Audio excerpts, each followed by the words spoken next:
Welcome to The Sound, KQAL FM's weekly behind-the-scenes look at Midwestern-made music. From writing and recording to distribution and promotion, The Sound is your source for new releases and exclusive interviews from Midwestern artists. Support for The Sound is made possible by a grant from the Minnesota Arts and Cultural Heritage Fund. Rolling. Tonight on The Sound, we bring you a little gem with a great big sound called Big Blue EP by the Mascot Theory. Hailing from Madison, Wisconsin, the Mascot Theory has been around for a while now, but has recently put the pedal down to take their sound from acoustic to rock in 0.0 seconds? Oh boy. Math. Ooh. Anyway, you get the picture. These guys rock. So let's not waste time splitting hairs and counting seconds. Strap yourself in and hang on tight for the rock and roll ride that is Big Blue EP by the Mascot Theory, tonight on The Sound. And at the end, where you expected there to be a slow decay.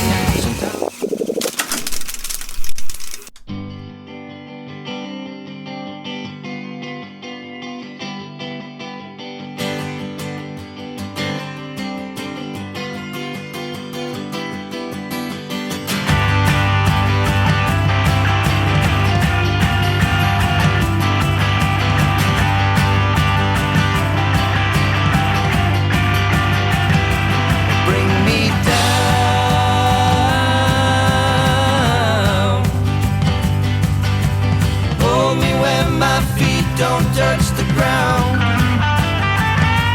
Bring me down.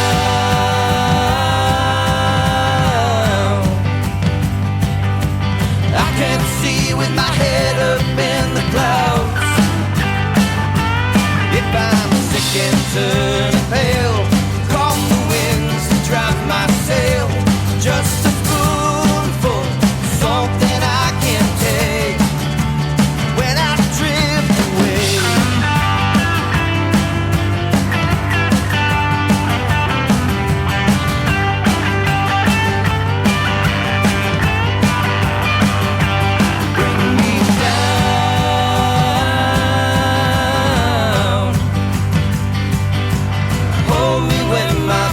Don't touch the ground. Bring me down. I can't see with my head up in the clouds. I might get stuck inside a car, travel far from where you are. Just a phone call, something I can take when I drift away.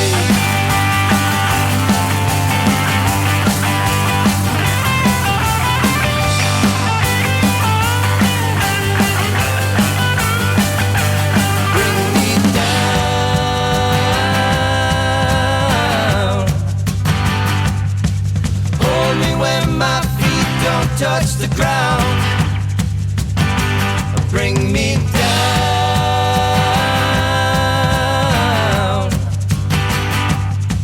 I can't see with my head up in the clouds.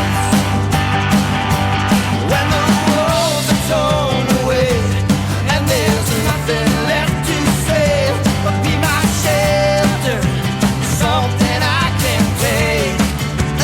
When I drift away.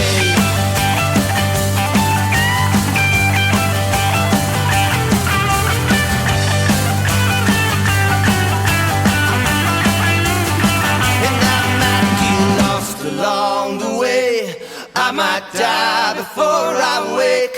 Be my anchor, something I can take. I might get lost along the way, and I might die before I wake. Be my anchor, something I can take. Yeah, when I drift away.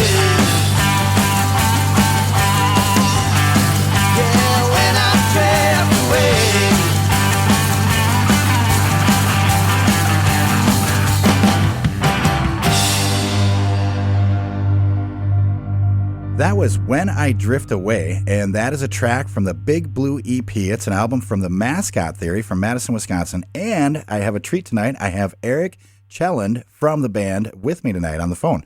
Hello, Eric. How you doing? I am fantastic. How are you doing? Good, good. Little background here. I recently saw you guys at the Flannel Fest, I believe, in Madison, Wisconsin, and opening up for the Jayhawks, some other great bands there, lots of good people. And I was just kind of blown away and started talking to, I believe it was Corey, one of the guitar players outside. And ended up kind of meeting all you guys and getting your number, and here we are, to talk about this album.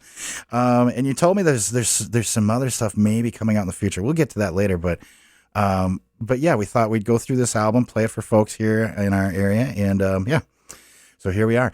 That first track, really dig that song. What a great feeling it has to it too, and so I was looking through some of your bio and stuff on your website, and it mentions bands like the Eagles, America's ZZ Top, Stones, like classic rock stuff with great vocals and harmonies. But it also says at the end of your bio, there's a little tag, and it says, and with just a tiny hint of Neil Diamond in the lead vocal for good measure, And I'm like, oh, that's nice. I like that. And then I'm listening through it, and I'm like, oh, holy crap, man. They're not kidding. Is that Neil Diamond comparison something that you've always heard, or did that come about through performing with this band, or, what's the story behind that? The very first time I ever heard it was when we recorded our second album down in Nashville. And I believe that was released in 2014. Okay. So about 9 years ago. So we recorded down in Nashville. And once we had the album done, I had been going down there fairly frequently to write with other songwriters down there. Some people cool. that I had known from Wisconsin that moved down there, and just other people. And so at the time I was doing a little bit of networking, and we had this album out. It was our second one. So I was kind of excited about it, and I was playing it for different people down there. And one particular person, his great recommendation after hearing this album, and of course this album that we're super proud of, all these songs that I wrote, and as a songwriter was very excited, and his big takeaway was, yeah, it sounds pretty good, but I really think you would do great if you just did a Neil Diamond tribute band. I think you'd make a ton of money off of that. And that was the first time I've ever heard any kind of a mention of that. Oh, wow. First of all, I was like, ouch. That's kind of, that's kind of a backhanded compliment. Exactly. So it was kind of a running joke for the longest time. And then every now and then someone will mention something, and I've literally never thought of it in my life until that gentleman said that. And then it just kind of comes up as this joke, and it keeps happening. And kind of fast forward to now with this Big Blue EP, and we've got, you mentioned, we've got more songs that are coming, all from this session that we recorded down in Texas. As we were leaning into this batch of songs and in the writing process and in the demoing, our own demo process, we realized that a lot of these songs just sort of had this classic rock flair to each of the songs kind of picked. And that's kind of, we mentioned all those different artists. There's one that's kind of ZZ Top. There's one that's a little this, a little that.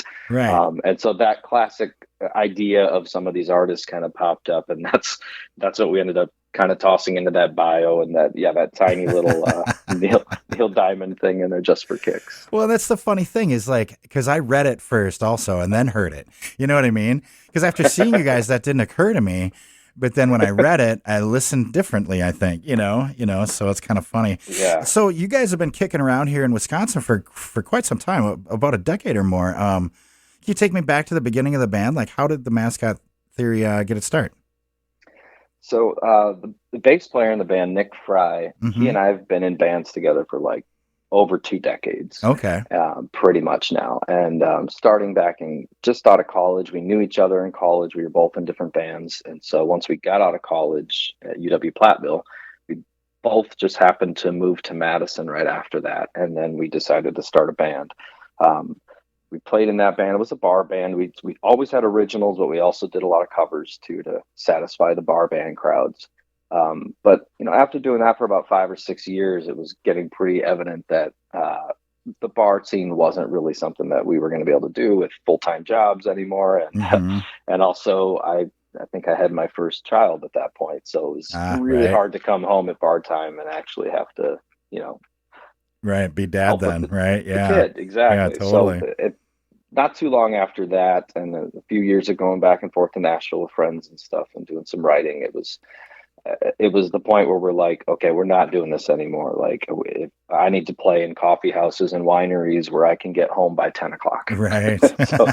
so my bass player and I, he had another band that he had started playing in with our current Mascot Theory drummer as well. Mm-hmm. So they had a band, and then we just I started doing this coffee house thing with a friend of mine from college, and just to play in Verona a little bit, and wrote some songs, did some random covers and stuff. But again, leaving by 10 o'clock, home by 10. Right. And one time my partner wasn't able to show up to one of these shows. So I called up my buddy Nick and said, hey, do you want to bring your band up? At that time, they were doing a bunch of covers that I knew. And they knew some of the stuff I was doing. And so he brought his band up, and we all played acoustic, and realized very quickly, like, oh, we could all harmonize together.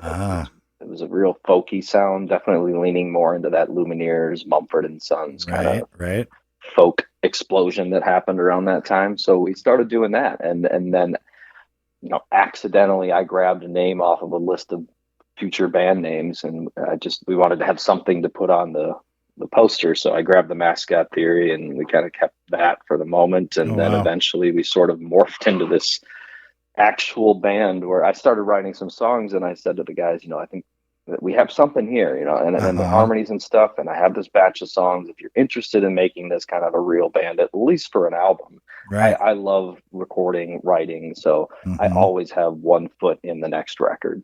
Nice. So I was just like, you guys interested? Let's do it. And so we did. So we made an album with a good friend of ours, very DIY, recorded all over the state in random places and farmhouses and just wherever we could find a space. Nice. And released it. And then that was kind of the start. And then over that little period of time, we had actually learned how to play as a full electric band, meaning full drum kit and actual bass guitar, like stuff like that we hadn't been doing in the acoustic side of things. We still had our drummer's amazing on a cajon drum.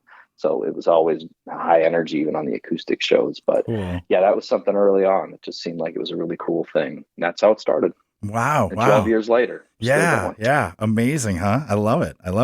What a trip. Well, let's play some more songs for folks, and then we'll talk some more. I want to get into this writing and recording stuff too. You guys got a great story here, I think. I'm here talking to Eric Chellan. He's the vocalist and guitar player for the Mascot Theory. And here's another tune off the record. The album we're going through is the Big Blue EP, and this is The Wrong Side. And you're listening to it on The Sound right here on 89.5 KQAL.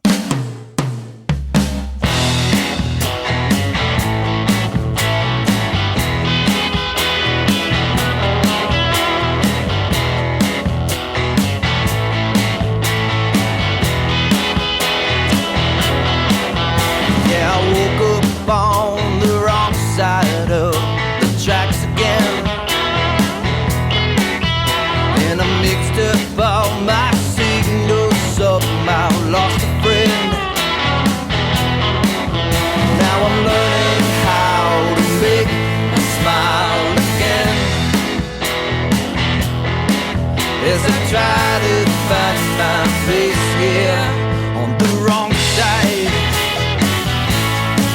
Yeah, the wrong side. On the wrong side. Yeah, the wrong side. Now I do admit I could have acted differently, but I couldn't stop that truth from flowing out of me. Maybe next time I should shut my eyes and dream, so I can face the brand new sunrise. On the wrong side. Yeah, the wrong side. On the wrong side. Yeah, the wrong side.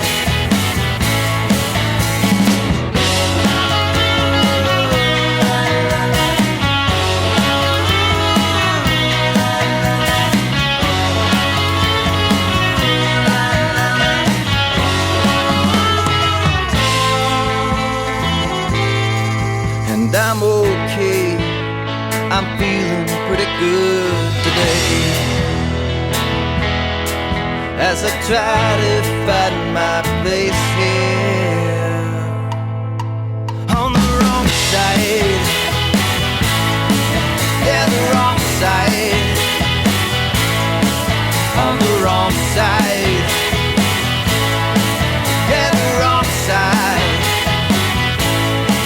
Oh, and all the folks that care for me tell me it's okay to be on the wrong side. Yeah, the wrong side. On the wrong side. Yeah, the wrong side.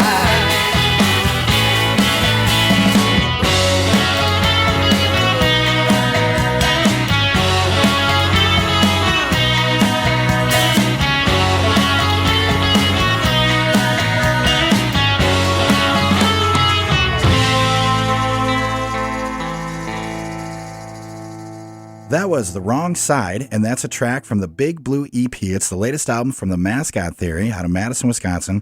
And I have Eric from the Mascot Theory on the phone with me. Eric, so that song kind of touches on that kind of feeling of like not belonging, you know, the wrong side, like the wrong side of the tracks. Like, you know, where'd the inspiration come from that? For that? Is that like a true story, something you've dealt with, or, you know, what's the story behind it?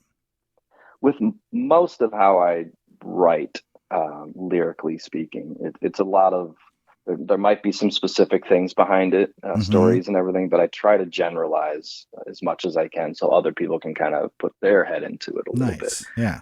I don't do a lot of super specific stuff usually, and this is kind of that one. So this was kind of like an abstract version of, you know, when things seem to be going wrong, or you're being told you're not doing the right thing, or even in your own head you think you're not doing the right thing, that sometimes there is no wrong way, no right way. It's just life. It's just life you got to deal with and figure out, move on if you have to, through the dirt and the mud, and get through that if you need to. And that's kind of what this is. It's a hold on, you know, you can make it through this thing, and no matter what anybody else says, no matter what you've done, no matter what someone's done to you, you have to let it go. You have to move on. And, you know, easier said than done, or easier sung than done. But that's basically what it's about. It's that kind of thing. But I like that openness to it, where it's super relatable that way, you know? I mean, I think that's a feeling we can all attest to, you know, something that's, you know, where we're feeling down about stuff or held back or whatever. Exactly. Do you guys, like, how does the writing work for you? Do you come up with, like, is it lyrics first, or melody, or chords, or how does that go down? Or do you write with the band? Like, how does it go? I actually don't write with the band. Okay. With this, the way that it all kind of stemmed from that very first time when I had that first batch of songs that I had already written, and just kind of said, hey, do you want to do these? And we did them. And that's sort of how we've just kind of always done it then, because I tend to be a pretty prolific writer, and I write a lot. Nice. But I also like different styles, which is why even through the Big Blue EP and on all the songs that will come after that, it's kind of eclectic. It's a mix. So even when we say, you know, classic rock influences, well, that's the most generic you can possibly say. Right. You know, there's so many different styles in rock and roll, or R&B, or folk, you know, folk rock. So it's hard to like put a label on it. But I think that's the big thing, is it's just, when I write, I don't really have constraints, and I'm blessed to have band members that trust me and want to give them a shot. Totally. And so I write the lyrics, I write the words, I write the music, and I write everything. And more recently, I've made my own demos at home. Kind of get them as best as I can get them. I used to be very, very sporadic, me and an acoustic guitar, and that was kind of it. And then I went to the band, and then we'd work it up and practice, and eventually you get there where you get what you want. Or you just start playing it live and then figure it out live too. But as we've all gotten busier, and especially going through, you know, the pandemic and everything, where everybody was stuck at home, I was doing a lot more things from home and writing from home on my own, and learning more about the demo process, and how to put drums in and bass, and actually lay down everything that I could possibly think of on my own versions of the demos so that it would give a blueprint for the other guys. And they actually dug that. Some people would probably be like, no, I don't want my parts written for me. And believe me, my parts are not anywhere close to what theirs are going to end up being, but it's a blueprint. Right. It's a mediocre blueprint. Yeah. And so that's how we've just been doing it. And it's been working great because it allowed us, especially with even this Big Blue EP and the batch of songs that we recorded in Texas, we went down with hoping to get 6 songs recorded total. We ended up coming home with 15 songs recorded. Oh, nice. So we had way more songs just sitting around ready to go because we had previously demoed them with the full band at my house. And that really, really helped us get everything kind of sharpened up to the point where we're ready to go record it if need be. And it happened perfectly. So it worked out well. Very cool. And including what I like to do to the band sometimes, which is usually once an album, I'll have a song that they've never heard before, or I get inspired in the studio and go home and write a song and bring it back on the final day of studio time and say, hey guys, let's try this. I know we've been really well rehearsed leading up to this, which is great, but here's one you don't know. And you never know what's going to happen. And we've had songs, one of the songs on this Big Blue EP is called Best Is Yet to Come. That's one of the songs that I wrote the night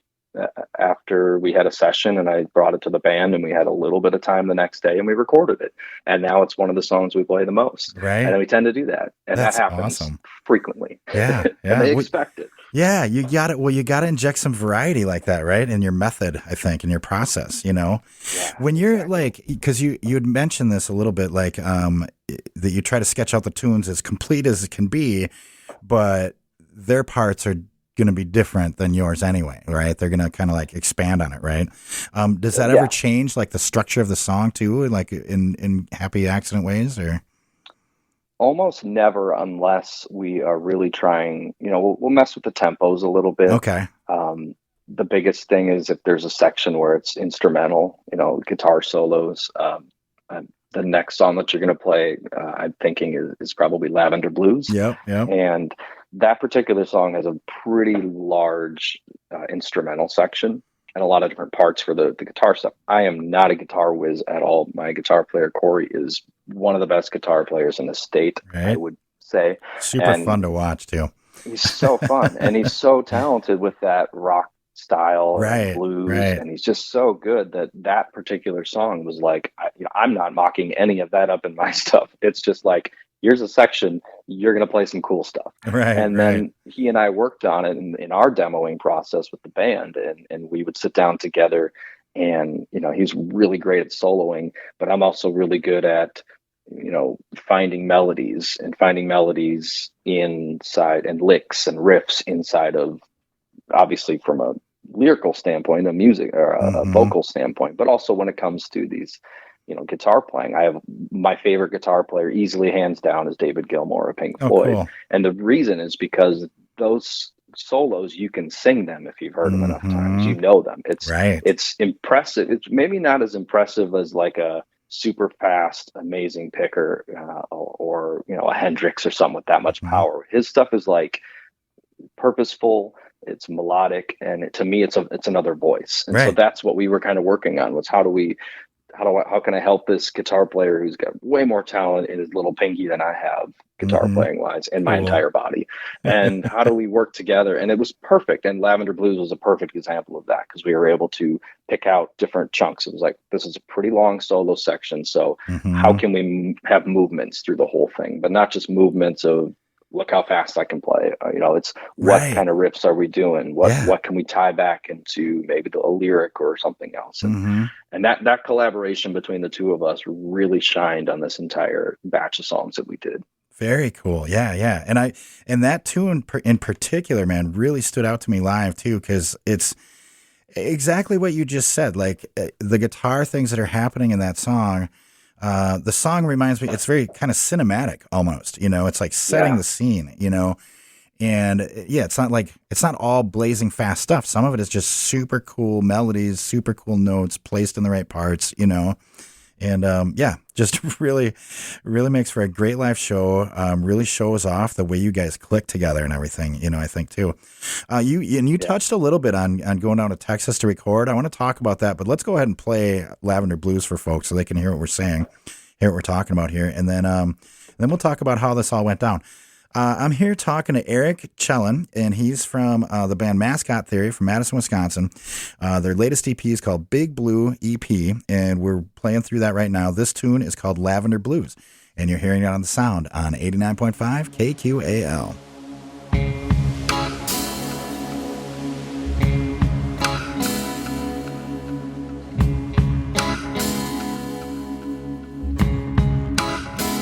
Like salt in a wound, the lavender blues stings than it has, like a cloud over you, disguised as a muse, a perennial ruse, under the covers of the lavender blues. Lavender blues, lavender blues. When you ain't got nothing, you ain't got nothing to lose. Get a place by the ocean, a room with a view. You want a connection, so you slip off your shoes. One toe in the water, searching for clues. Soon you were drowning in the lavender blues. Lavender blues, lavender blues. Stranger than fiction, stranger than true. Lavender blues, sweet lavender blues. When you ain't got nothing, we ain't got nothing to lose. You got teeth like a python, bite marks with a bruise, wrapped all around you. You tighten the screw as you fade into nothing, awake but confused. No, you're not dreaming, it's just the lavender blues. Lavender blues, lavender blues. Stranger than fiction, stranger than true. Lavender blues, sweet lavender blues. When you ain't got nothing, you ain't got nothing to lose.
That was Lavender Blues, and that's a track off the latest EP called Big Blue EP from the Mascot Theory, and I have Eric from the Mascot Theory on the phone with me.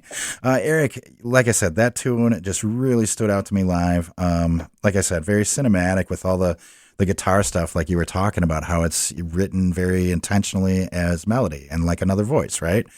And Yes. Which reminds me of like, and then you also, I know you said earlier, that you're really into the writing and recording process, you know.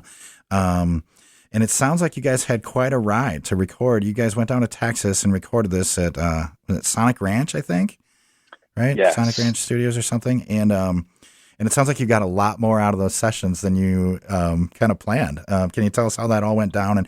And Terry Manning, you know, you had Terry Manning producing. Maybe talk about how this all went down and how you got hooked up with him. And Sure. Yeah. So it was kind of a happy accident. So we came out of COVID pandemic knowing that we were going to need a new guitar player. Mm-hmm. We had a guitar player that was with us for a few years. It was amazing. But he was also a singer songwriter, had his own project, and he was fantastic in the band. We did an album with him. Our last full length album was with him. And then we knew that he was going to be focusing on his other stuff, which is awesome. He's so dang talented. So we kind of rehearsed a few different guitar players, had some auditions, and we brought it. This is a longer story to answer your question, but that's kind of what it is. So, and this is kind of where we brought Corey in. So Corey Swadley played with my drummer and bass player in another band, and we've known him for years. So we're all really good friends with him. And I thought there's no way he's going to want to audition for our band. We tend to play quite a bit relatively to some bands around the area. So I just didn't think he was going to have the time to do it. So I asked him. He said, yeah, I'll try out. Why not? And we knew as soon as he stepped in the door that there's no one was going to touch him from a guitar playing standpoint, from the skill set he was bringing, but and a personality. We already got along really well, really good friends already. So that made it the easiest decision in the world. But what we realized quickly is that some of these songs that I had been writing, like I was mentioning, sort of started having this little bit more focus or lean towards that classic, you know, the Tom Petty-esque Rolling Stones, just a little bit more elevated than the folky stuff that we had been doing a little bit before that. And then also I got this urge to jump from acoustic guitar, which I've been doing for the first 10 years of our existence pretty much. And I just wanted to go back to electric after all these years. So I switched to electric. My bass player switched from upright bass to an electric bass. And so our sound just sort of morphed a little bit. Flash forward a little bit to, we were sort of accidentally discovered by a man named Chuck Toller, who was a music manager, used to work way back with Cheap Trick, helping them get going. Kind of more recently in early 2000s or whatever, he did like Mudvayne, some hard rock bands. He did a lot of really cool things. And so he happened upon, and he lives in Wisconsin, so he heard of us and was kind of interested in working with us. And as we were talking, he brought up his relationship with one of the most incredible producers and engineers of all time, Terry Manning, who had done so many things like mixing Led Zeppelin's 3 album and Stax Records. He was back there in Memphis, and so he was doing the Staple Sisters and Booker T and all that amazing stuff back then. But then that sort of morphed and Big Star and all that. So he knew those guys really well. He's a West Texas guy, so he's really good friends with Big Star. Played with him a little bit, I believe. But his career is just huge. So then he goes on to eventually have a studio in Bahamas called Compass Point, where he recorded like Lenny Kravitz's big couple albums. He produced and recorded Shakira, and then of course all around that, he also was around with the Texas scene. He did ZZ Top's first few albums. So the guy's got a pedigree, and just the fact that we heard and knew the stuff that he had worked on, that some of that, again, that classic rock stuff that we really love, and modern rock with Lenny Kravitz and pop sensibilities with Shakira and stuff like that. So immediately we started talking to Chuck, and he became our manager. And one of the first things we wanted to see is if Terry had any interest in producing us, which is something we have not done before. We've recorded 6 albums or so with this band, I think. And this was, but all mostly self-produced or produced by the owner of the studio as well as us. And so this was the first time we were going to kind of hand the keys off to somebody when he agreed to do it. And we're just like, okay, we're really nervous, which is why we were planning to only do 6 songs, because we just had no idea what it was going to be like working with a quote unquote big time real producer at a big time real studio, which this Sonic Ranch was close to Terry's home. So we got to do the thing that I've never been able to do.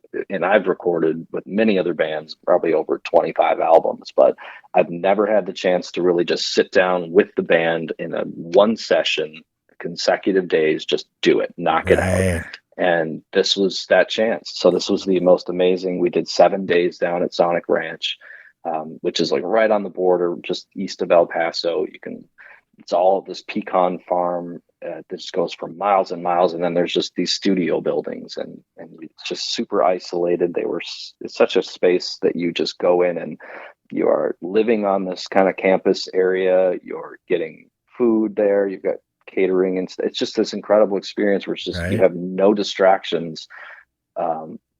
You just do your thing. We do, as a business, we just wake up at a certain time, we do our breakfast, we do this. And I do, granted, a lot of bands I'm sure are not that structured, but that's how we work. And so it was flawless for us to go down there, which is why then 6 songs was the plan, but we realized really quickly that we were going to need more songs. Otherwise we're going to be wasting all this precious studio time and doing nothing, because it was just moving so quickly. And working with Terry was incredible. The stories he would tell us, like most of which we can't repeat, but a lot of them are just incredible. And so, we were just relieved to just realize that all the prep that we had done and all the album recording that we had done in the past really did transfer into this situation. And we ended up recording in the most comfortable situation we've ever recorded in, and it just uber productive. So it was amazing. And then just randomly right next to ours was Chris Robinson of the Black Crowes. He was recording another band. Oh, nice. And, producing a band. So we got to hang out with him quite a bit. They were the later crowd. We would kind of wrap up around 9:30, 10 o'clock at night. They were kind of just getting going. So that's kind of where we hung out a little bit after our session was done. Cool. Very cool. So it was really fun. And he loaned me some harmonica and he gave me, so I loaned him and then ended up just giving me some harmonicas because I didn't have any with me down there. So I got to use those on the recording. So it was a blast. Something we'll never forget. And then Terry actually laid down keys on that stuff too, like on some of these songs.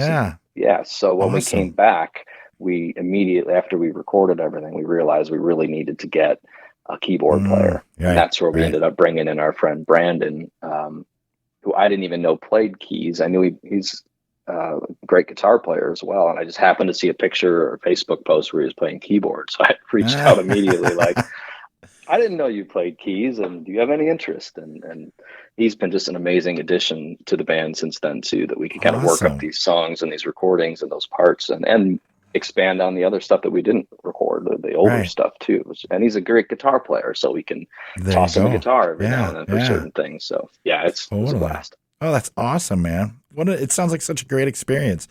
I'm curious, because it sounds like you guys were really well prepared. Sounds like you were well rehearsed. But then working with Terry like that down there, did the songs evolve and change with his input as well, or? Surprisingly, no. And that's what we were, cool. I was open to it, as being the songwriter and the kind of lead producer for most of the stuff we've done. And as the band, it was nerve-wracking a little bit, but it's like, this is Terry Manning. Like, we're going to give the keys to him and let him do what he wants. Yeah. Even if it's like those crazy stories where they just literally tear every song down to its guts and just build them back up. If that was what was going to happen, that was going to happen. But it didn't. It ended up being like, the way we recorded, the number of microphones was less than we had done in the past. Oh, cool. Drums and stuff. It's like he knew what he was doing so much and so old school with, why would you do 100 microphones when you can get however many he ended up using and put them in the right place? Yeah. He's the one who's going to mix them. He's going to mix them later. So he knows what sound he's looking for. Yeah. He's got all that experience to know what he wants and what's going to sound like later in the mix, that it made it easy. And then also the way that we recorded, the specific studio in the Sonic Ranch complex that we recorded in was called Big Blue, which is why the name of the album is Big Blue EP. And that's what's on the cover too, is that specific studio. So, and it's gigantic. It's one of the biggest studios that I've ever seen. It's amazing. And it's so comfortable yet gigantic, and we barely used a third or a half of the studio in the big room, but we were all, because it's so big, we're able to set up as if we were playing live, without worrying about isolation issues and everything, which I never dreamed that was going to be the case. So it made it even more productive for us, because we're we're a live band. We're used to that. Right. And You're used to it. Yeah. We're well rehearsed from a live standpoint, but also Mm-hmm. well rehearsed on the songs. And if they're not changing, then we knew this was just going to be, right. That's why we knew we needed more songs. Just blow Because it was through 'em. like, So did you lay a lot of it down live then, or? Yeah. So typically all the drums are going to be, we'll do a few takes to get the drums. The bass Mm-hmm. was recorded at the same time.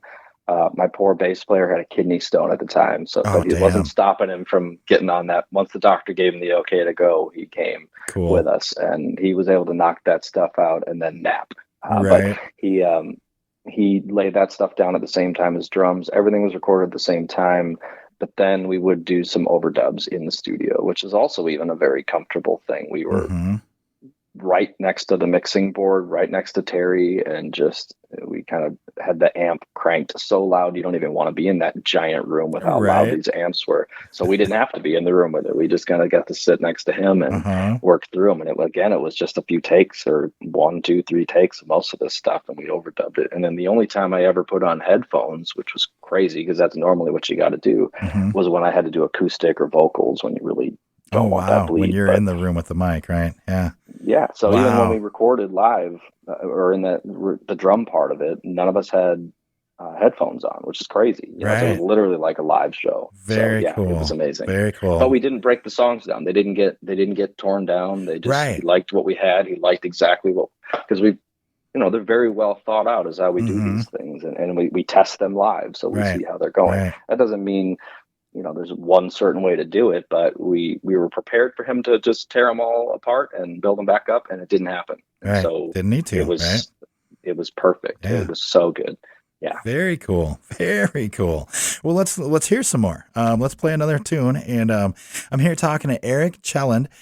He's the singer-songwriter from the Mascot Theory out of Madison, Wisconsin. Their latest EP is called Big Blue EP. And here's the next track. It's called Fast Car Getaway.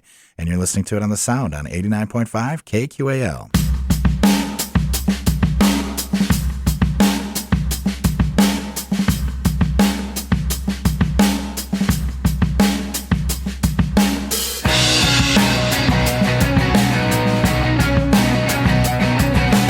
Take a bow, take a breath, sort it out.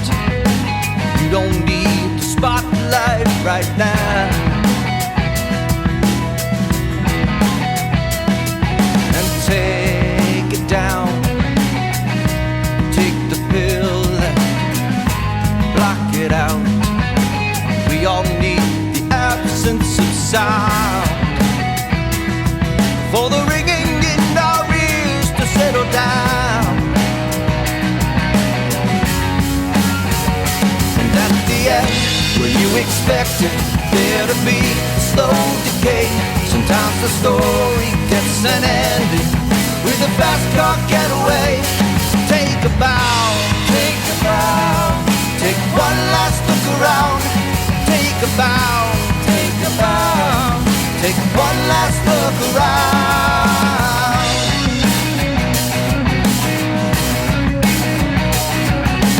See the crowd, they know our songs and they sing along.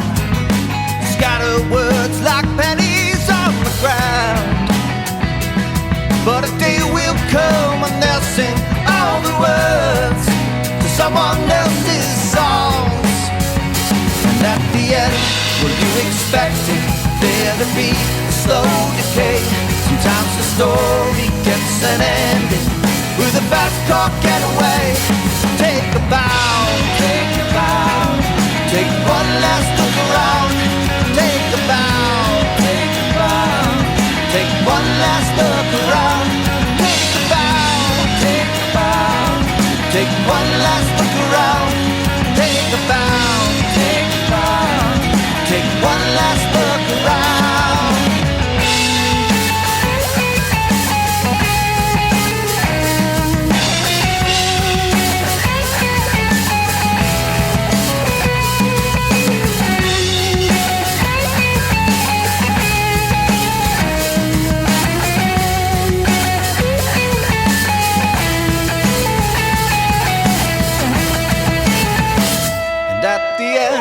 Were you expecting there to be a slow decay? Walking straight into a bright light as the final music fades. Take a bow, take a bow, take one last look around. Take a bow, take a bow, take one last look around. Take a bow, take a bow, take one last look around. Take a bow, take a bow, take one last look around.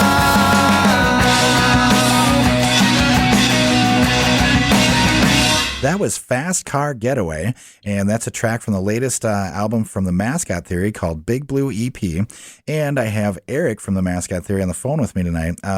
Eric, so we just heard some killer stories about recording this album in Texas with Terry Manning, and sounds like just a blast. And, you know, and you were telling me how you guys pretty much recorded it live, you know, laid it down live and then did some overdubs, but I think it shows. There's a nice high energy on this album that that is exactly what I experienced seeing you guys live, you know, so yeah, kudos, man. Great job. Job. I mean, that's the goal. As a live band, exactly. As a rock.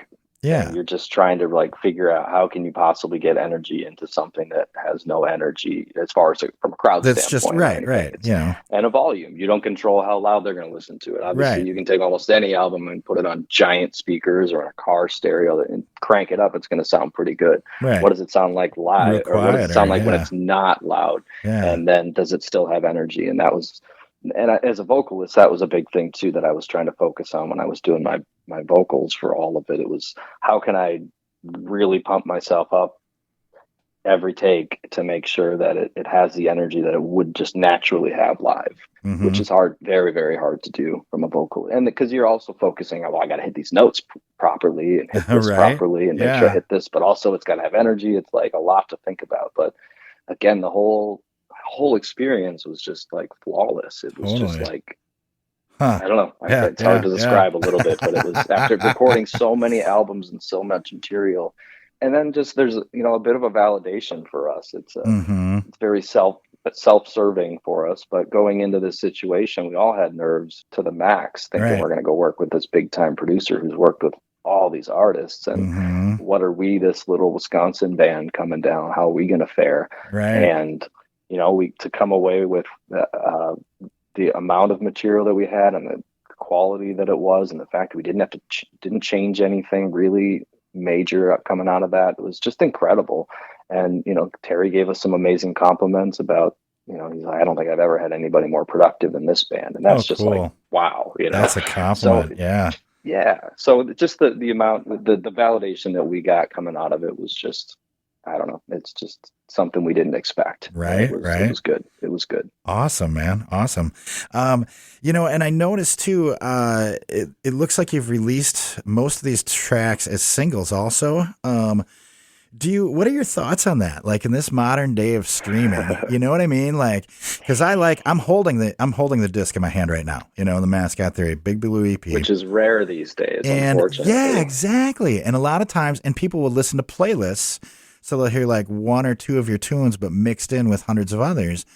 And personally, I mean, and maybe I'm just showing my age here, but I really like albums and like hearing how does an artist put these together? What order, you know, like what song goes next to what song, you know? I mean, I'm old enough when I remember having different sides to the album, you know? I mean, you know, what are your thoughts on that? Like singles versus like an album or EP? Do you think? Oh, I'm on your page. Okay. 100%. Like it's to me, when I have a batch of songs, when we're working on an album, it's an album. Right. This EP was different. This was kind of like, again, we have 15 songs that we brought back from Texas. Right. All of them we got mixed all together. We put them as kind of one quote unquote album. But the first track on Big Blue and the last track on Big Blue, When I Drift Away and Best Is Yet to Come, those are actually what we in the band call kind of legacy songs. They were on previous albums. Okay. These are kind of updated versions of them. They got tacked on at the very end because we thought, well, it'd be kind of nice to have updated versions that sound more like what our live show is nowadays. Oh, right. So we did those two songs, but they were never meant to be on an album. So we've been shopping this album around a little bit to see what the industry's like, which goes to your point. Like, it's newsflash, it's not really albums as much anymore. Which is, very sad, because that's how we've curated this thing. But I knew that this bigger album was going to take a while to come out, because we did want to give it time to see what's out there. Is it something we're just going to release on our own? Do we want to partner with some small label? But in the meantime, I knew that we wanted to get some songs back up. We had removed all of our old catalog from Spotify, from the internet for now, because we really wanted to focus on this new sound and make sure that this was the thing that was the focus. Right. But we didn't have anything online for a minute. So I'm like, we got to get something out. So, so I was able to talk some people, including Terry, who is also very much like album. This is the batch that we recorded. This needs to That's stick the together. record. Right. And that's the record. And I'm like, well, this is a compromise. We got to get some music out. We need to start building. And the reason we released these as singles is that I just went ahead. We had a lot of footage from the studio. For pretty much every song. I had a buddy down there just kind of very DIY guerrilla shooting camera at whatever we could on whatever songs we were working on or whatever. So I had a bunch of footage to come back and use. So we decided to release these individually every month, put a song out, knowing that this EP would be kind of the back end of it. That's what we're releasing. But really, they did come out as singles. So we kind of did have to try to figure out how to be a little more modern, but not completely just walk away from the album standpoint. This EP album is basically a taste of what the bigger album is going to be. And there's so much stuff on the bigger album that, and we are also thinking about the vinyl side of the A side, the B side, all that stuff goes into it when after the fact. How do you even fit the songs on? How do you fit them thematically? Key from one to the next, or tempo, or whatever. But then also, you only have X amount of space on a side A and a side B. Technically, because of all these songs we recorded, this probably should be a double album. But we are not rich, so we are definitely not going to be able to make a double vinyl album for this one. But there's some songs we may end up cutting off of it and just make them exclusive on the CD or on the streaming and stuff. But so we're figuring all that stuff out, which is fun too. 100%, like you said. Like, I am so much about albums. I'm so much about, especially with this one, because we did record it in this unique way that we've never done before, in a very weird situation that we never in our dreams thought we'd be able to do. And we did it, and now it's a collection that definitely deserves to stay together and be a thing. So, and we'll see. Well, I'm sure we'll release singles leading up to the release of the album, because that's the industry. You have to do that. And that's hype and keep it going. It's good marketing, and as long as you're going to release the album later, I'm cool with that. Always, always should be on an album. Right. Yes. Right. Well, let's. We got to play a couple more tunes here, so let's get into that. I'm here talking to Eric Chelland. He's from the Mascot Theory, and their latest EP is called Big Blue EP. So we're playing through that for you. This is the 5th track on it. It's called I Need You, and you're listening to it on the Sound on 89.5 KQAL.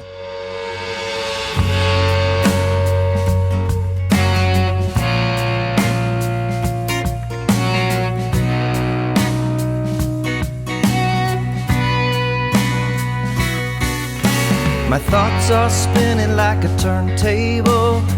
Get out of bed when I am able. These shaky knees are unstable, 'cause I need you. My eyes go blind, it's so severe, like a dirty old broken chandelier. My heart's so heavy when you're not here, 'cause I need you. Day after day, I struggle just to keep the pace. Can you show me the way? 'Cause I need you, I need you. I can't mine diamonds from a pile of bones, sift through the ashes of being alone. Well, if you're home, just pick up the phone, 'cause I need you. You are the sunlight shining on me. One hit and I'm evergreen. Cover up this misery, 'cause I need you. Day after day, I struggle just to keep the pace. Can you show me the way? 'Cause I need you, I need you. Day after day, I struggle just to keep the pace. Can you show me the away. 'Cause I need you, I need you.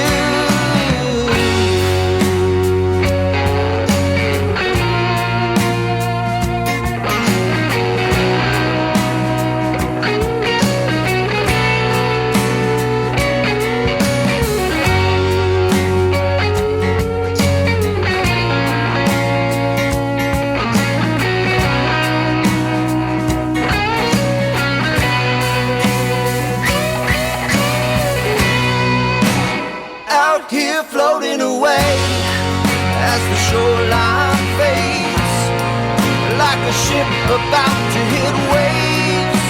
Before I drift away, I need you day after day. I struggle just to keep the pace. Can you show me the way?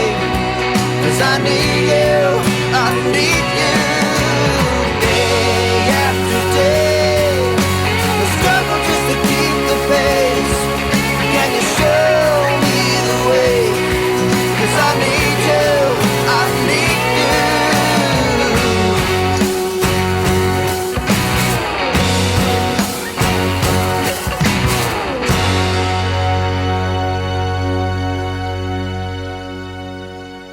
That was I Need You, and that's a track from the Big Blue EP, which is the latest from the Mascot Theory. And I'm talking to Eric from the Mascot Theory right now on the phone. Eric, so, we've talked a lot about how you create this stuff, writing, recording, things like that, rehearsing, the people you've worked with.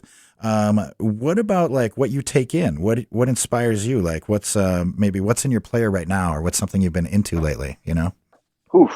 That is tough. I have this thing, because other people use the words, so I'll use it too. I think I am prolific in that I write. I can write a lot if I need to, or want to, or have the time to.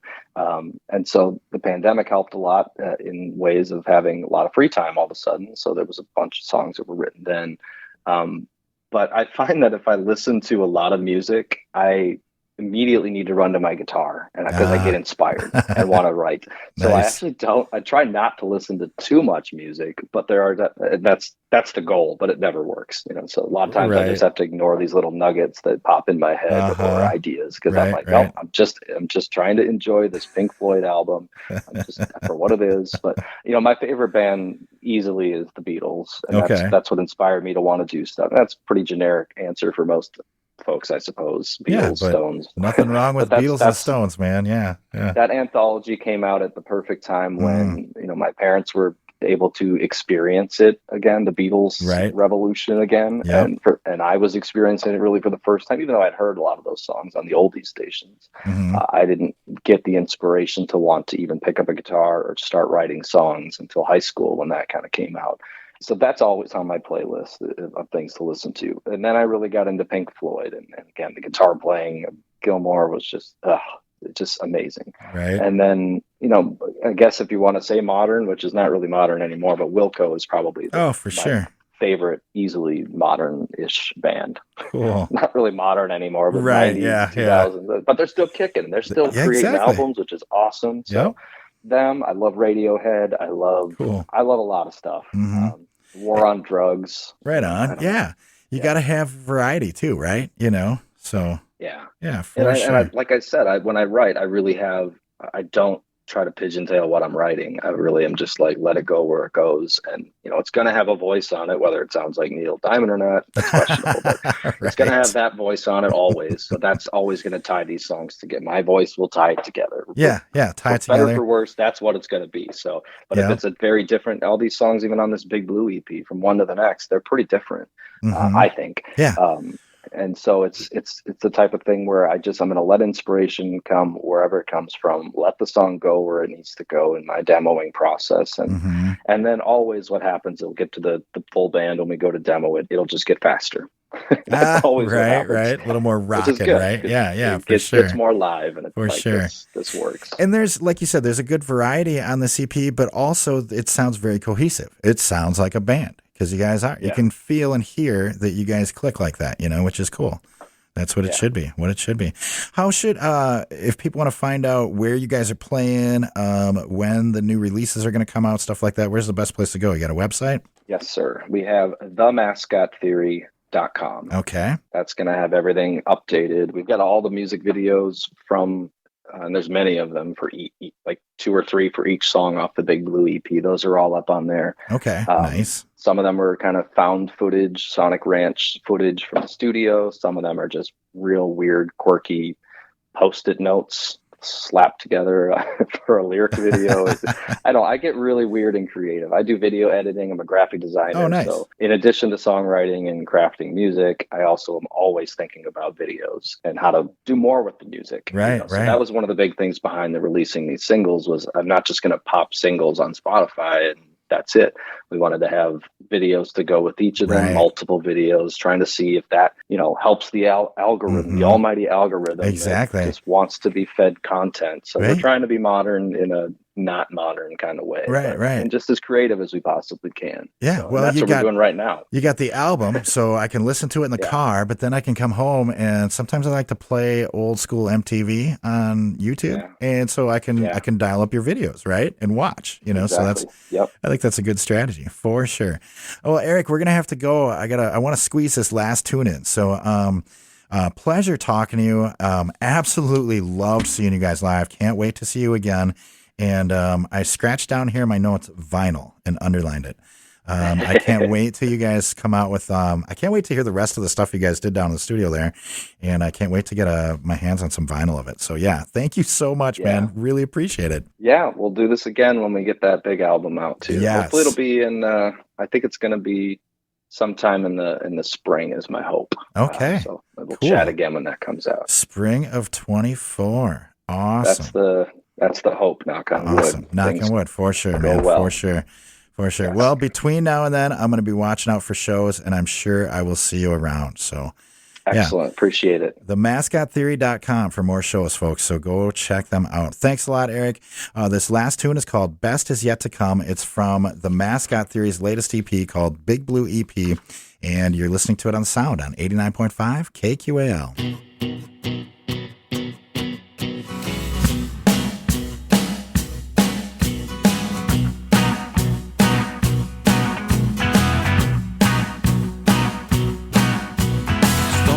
Around like ghosts in the dark, roundabout journeys that end with a start, storing up karma through deeds to be done, soaking up rays from an indifferent sun.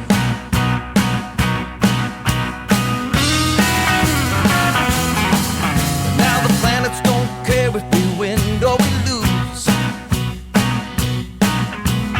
Out in the distance, obstructed from view, and I'm treading for days like a log on the sea. And I can't save the world, and the world can't save me. But I believe the best is yet to come. The best is yet to come.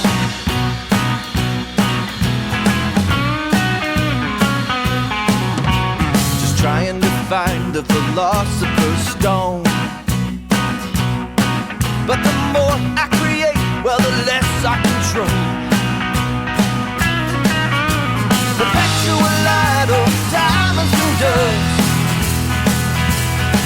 like a shiny new metal that reflects then it rusts. But I believe the best is yet to come. The best is yet to come. Oh, and I believe the best is yet to come. The best is yet to come. Watching the shoreline confused and amazed. Amazed, amazed, amazed. The pebbles are setting their trap by the waves. The waves, the waves, the waves. Polished by sand, all shiny and new.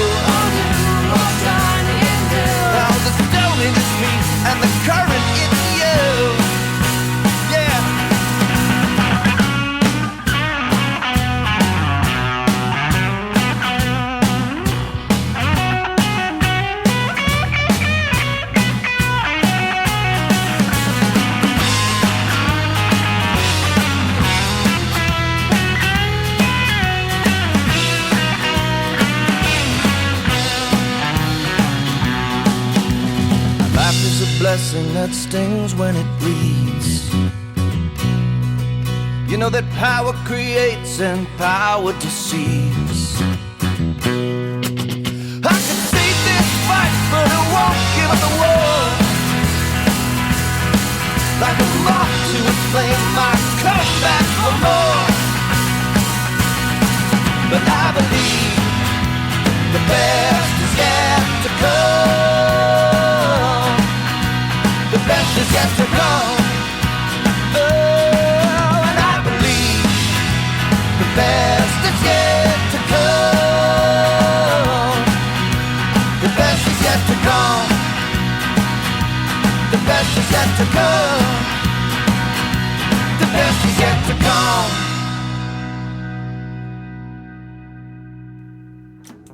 Thanks again to the Mascot Theory's Eric Chelland for joining us tonight on The Sound.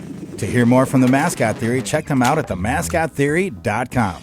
For more deep dives into local and regional albums, tune into The Sound every Wednesday night at 6, right here on 89.5 KQAL. You can also listen to past episodes of The Sound on your favorite streaming services. Find links at kqal.org. I'm Bill Stoneberg, and we've been hanging out, rocking out to the Mascot Theory's latest release, Big Blue EP, on The Sound. Thanks for listening to The Sound. The Sound is produced by KQAL FM on the campus of Winona State University. Visit us online at kqal.org.